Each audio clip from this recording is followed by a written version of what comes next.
everybody, today we're going to talk about hips and why they get tight, especially whenever you're riding. My name's Liz. I'm a physical therapist and I run the Ride Life, which is an online course to help you ride pain-free.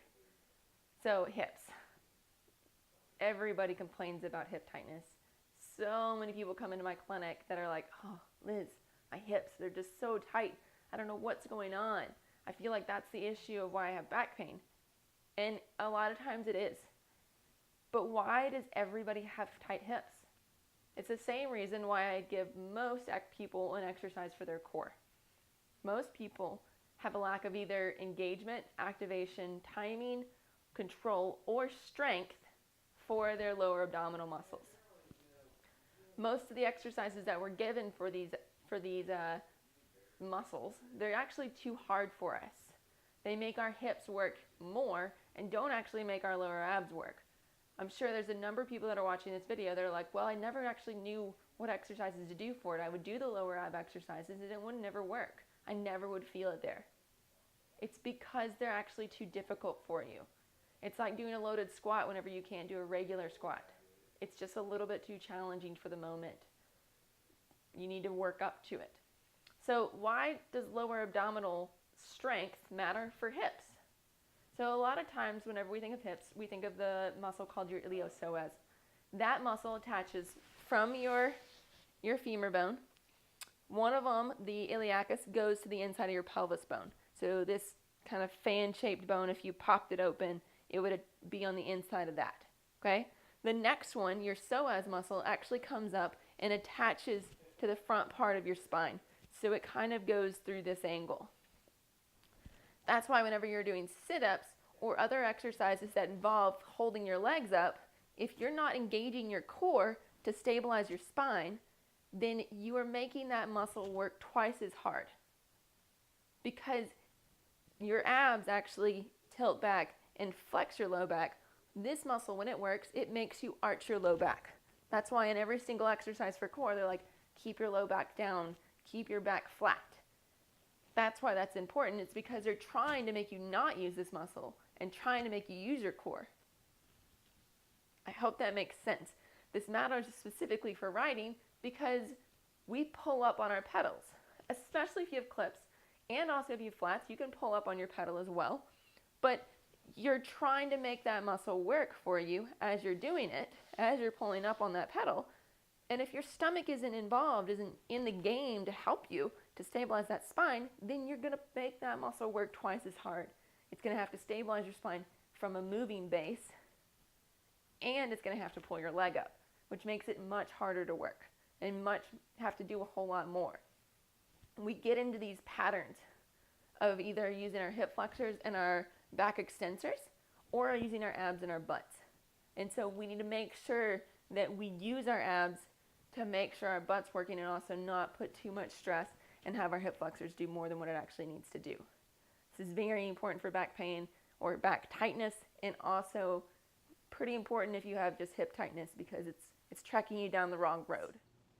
These ones are going to target your ability to use your core first, to turn off and not use your hip flexors, and then also to work with them together. So first we need to know how to actually activate those muscles. One of the best exercises is either lying on your side or lying on your back, and you're actually just going to flatten your back without tightening up your butt or pushing down with your feet.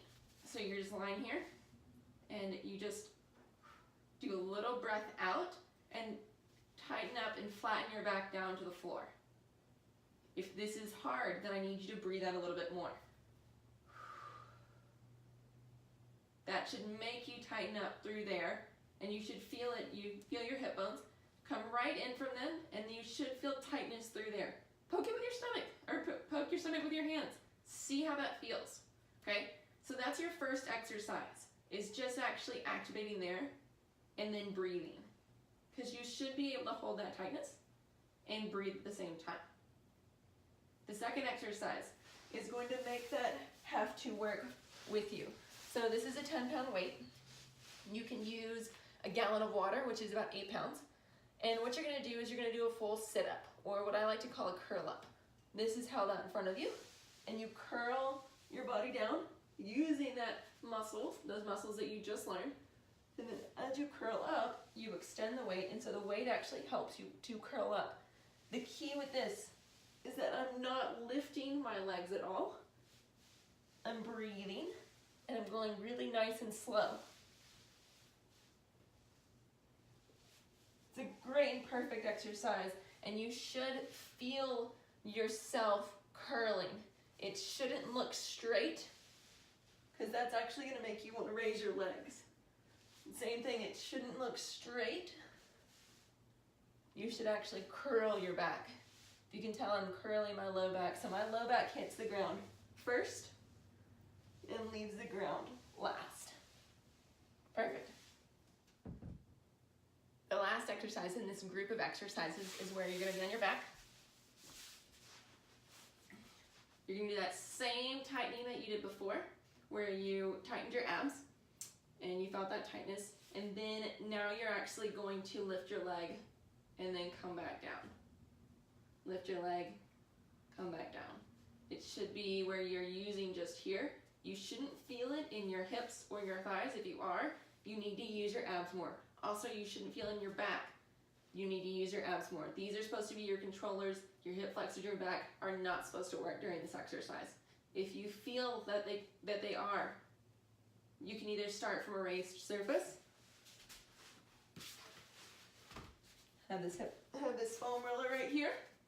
Start from here. It just makes it just a little bit easier for you to activate and use. This is where your abs and your hips learn how to function together, where your abs are the stability and control, and your hip flexors are the things that are moving your leg, because that's how it's supposed to be. So I'm going to give you 2 different exercises to stretch out the front parts of your hips. So let's get into it. So the first exercise, you're going to be in a half kneeling stance. You're going to be stretching the side that's down.